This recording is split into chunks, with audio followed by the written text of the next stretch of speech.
আমার অনেক দিনের ইচ্ছা ছিল নৈহাটির বড় মাকে দেখার। অবশেষে নৈহাটির বড় মার আমি দেখা পেলাম আজকে।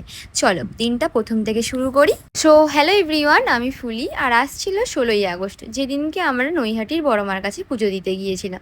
সেই দিনকে ভোরবেলা আমরা সবাই মিলে উঠে সুন্দর করে রেডি হয়ে গিয়েছিলাম, যেহেতু নৈহাটির বড় মার কাছে প্রথমবার আমরা সবাই মিলে পুজো দিতে যাচ্ছি।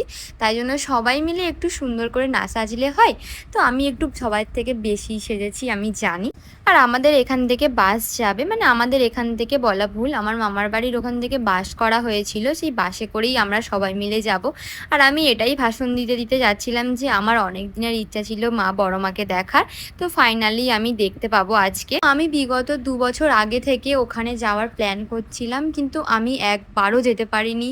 ওই যে কথাই আছে না, যে মা যদি না কাউকে টানায় তাহলে সে যাবে কি করে বলো তো মাকে দেখতে।